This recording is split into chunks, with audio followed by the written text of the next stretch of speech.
Hello, and welcome to Your Queer Story Educational Post. I'm Evan Jones, and I am one of the co-hosts of the Your Queer Story podcast, a podcast that focuses mostly on LGBTQ plus history, as well as current events, interesting things that are going on, politics, and a host of other things that happen in our community. October is LGBTQ History Month, but it is also Domestic Violence Awareness Month. When I'm not on the podcast, I work as an advocate for victims of domestic violence, sexual assault, and human trafficking, as well as for victims of spiritual and religious abuse. This month is especially close to my heart because it covers a lot of topics that I am personally invested in. And so I'm going to make a short two-part series on IPV, intimate partner violence in the LGBTQ plus community, which includes recognizing the signs, as well as some of the specific tactics of abuse that are used against LGBTQ plus people, and some of the barriers and some of the obstacles that prevent LGBTQ plus people from being able to report their abuse or from being able to access the resources that are presented to them. So let's get into IPV, intimate partner violence, also known as domestic violence, and the LGBTQ plus community. Statistics show us that LGBTQ plus people are disproportionately affected by IPV. Over 26% of gay men have reported either sexual assault or physical violence in an intimate relationship, and 37% of bisexual men have reported sexual assault or physical violence in an intimate relationship. Additionally, 43% of lesbians have experienced sexual assault or physical violence, and over 60% of bisexual women have experienced sexual assault or physical violence in an intimate relationship. Only 26% of queer men have reported abuse in a domestic violence situation. And there's pretty good reasons. Studies have shown that when there are two men or two women in a relationship and one of them calls the police, it is most likely that both people will be arrested. Whereas in an opposite gender relationship with a man and a woman, it is most likely that the person being accused of the abuse will be arrested. So there are definitely some barriers, and we'll get to that in our next episode. But what we want to focus on in this episode is recognizing the signs of domestic violence and also the cycle of abuse. One of the most commonly used tools is the wheel of power and abuse. And what this is a pie chart that divides up the different ways an abuser may exert power and control over their victim. This can include intimidation, emotional abuse, isolation, minimizing and denying, using children, privilege, economic abuse, threats, and coercion. All of these can be used together, combined, or can build over time. Often, physical violence is the last step in a long history of other forms of abuse. In each one of these slices are ways that LGBTQ people are specifically and uniquely targeted by their abuser. For instance, in intimidation, the abuser may threaten to out the individual, which is a huge scare tactic. In emotional abuse, the abuser might use slurs, LGBTQ and homophobic or queerphobic slurs. They may use names. They may bully the individual about their gender expression or gender identity or sexual orientation. If two men are together in a gay relationship and one man discloses that he's actually bisexual, the other individual may try to use that against them.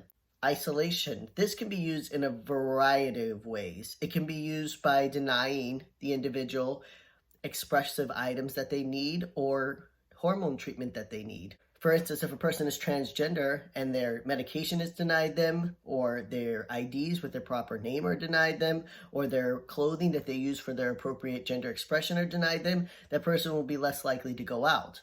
Of course, there's also the fear and the bullying and isolating and cutting off from friends, denying the individual a chance to get the support that they need, denying them a chance to go to therapy, denying them a chance to go to a support group for other LGBTQ plus people. There's a large variety of ways that an abuser could use isolation on an individual, but for LGBTQ plus people, some of those ways specifically target their expression, their identity, or their orientation. In minimizing and denying, it can include denying how the person identifies, refusing to use the appropriate pronouns, refusing to use the appropriate labels, refusing to recognize that person for who they are. It can be minimizing being called out for being that way, dismissing the individual or the victim whenever they call out their abuser for publicly embarrassing or for publicly not using their pronouns or for publicly not recognizing their identity or orientation. Using children against the person. Again, this can go back to threatening to out the individual for their identity, expression, or orientation. It can go back to threatening to make up lies. It can go into understanding that there may already be a fractured relationship and furthering that wedge between the individual and their children. Privilege. Privilege is a big one, especially if an individual is cisgender, meaning that they are not transgender. If the individual is white and their partner is a person of color. If the individual has power in the community and their partner does not. If the individual identifies as male and their partner identifies as female. Privilege comes in a lot of forms. And yes, there are LGBTQ plus people who have more privilege than other LGBTQ plus people. And in every relationship, there's an ability for one person with more privilege to exert their privilege and use that for power and control over the other individual. Economic abuse. Just like in many other relationships, this person can use their economic control to deny what the other individual needs. Often, in queer-specific cases, what this might include is, again, denying them access to gender-expressive clothing or materials, denying them access to their medication, denying them access to therapy, counseling, or support groups, denying them anything that might have to do, again, with their orientation, their expression, or their identity. And just to be clear, though I am focusing on LGBTQ plus issues, there's also the other ways that a person can use and exert their control. They can also use their financial control to deny the individual's basic needs such as food and clothing and water. Their ability to have a job, they can deny them their ability to have any money on them at all. So there are the standard ways that any abuser exerts economic control, and then there are also the queer-specific ways. Threats and coercion is the final one. And of course, this links in to everything else that we've talked about.